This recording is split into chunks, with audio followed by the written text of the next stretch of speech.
Want to know what you can expect from young dreads?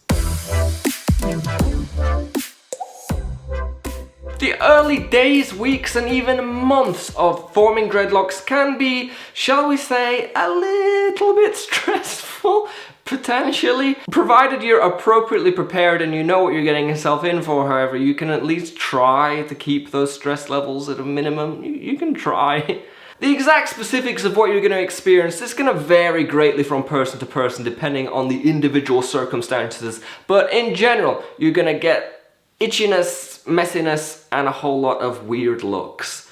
Now, I recommend relaxing your washing routine before you start the dreadlocks. This is going to make the transition as easy as it can be, but even so, it's still completely normal to experience just a little bit of itchiness. It's going to take a while for your head to get used to the differences that's going on in your head. Your hair not moving around quite so much. You know, it's not getting the same interaction that it used to. Maybe not getting washed as often as it used to. And also different shampoos maybe not working the same as the old ones did. It's going to take some time to find the routine that works for you, the products that works for you, and just, you know, getting your head used to the changes. Depending on the method that you've chosen, your head itself might actually also be a little bit sore. It's completely normal to experience some degree of sore scalp, especially if you've just spent, you know, like 6 hours back combing the hair. Again, normal. Along with the itchiness, this will dissipate over time, and once you've gotten used to stuff, you'll eventually be like, well, what was I stressing about in the first place? And it'll just feel like normal hair to you again, albeit, you know, slightly more rope-like hair, but it'll feel normal again. Something else that takes time is the maturation process. Young dreads, well, they're gonna look like young dreads. They're gonna be loose, they're gonna be messy, and you're gonna have a whole load of flyaways.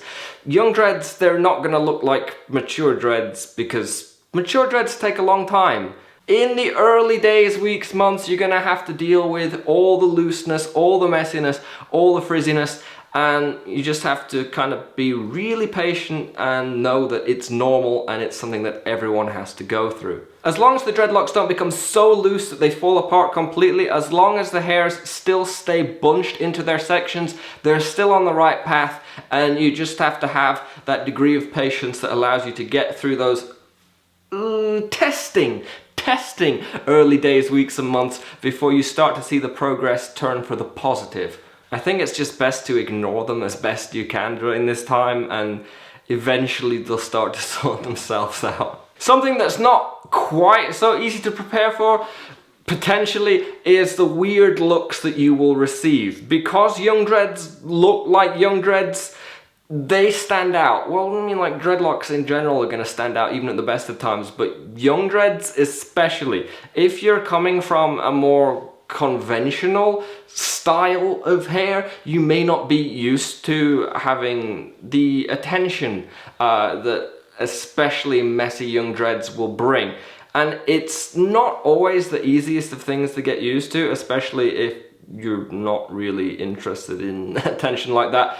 And the sort of attention that young messy dreads they're gonna bring, it's not usually something that people are desperate for. There are gonna be looks at the least, and sometimes comments, and you might have to start answering questions. People are likely to ask you about your hair, ask you about what are you doing, both in positive and negative ways, and just ask you about dreadlocks and dread care in general, because, I mean, people can often just be interested. So while it's not so easy to prepare yourself for that, just you know, be aware that it is something that could happen, and it's something that you may have to find yourself getting used to.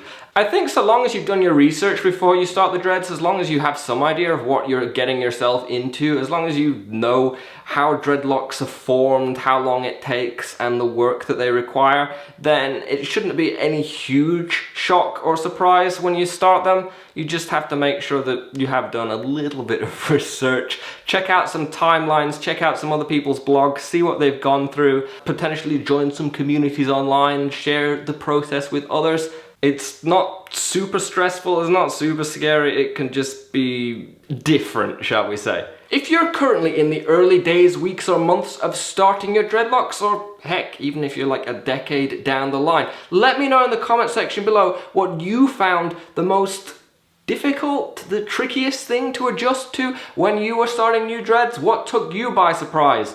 In before everyone just says how long it takes for them to dry. I'd like to thank you guys for watching. I hope to see you again next time for the next one.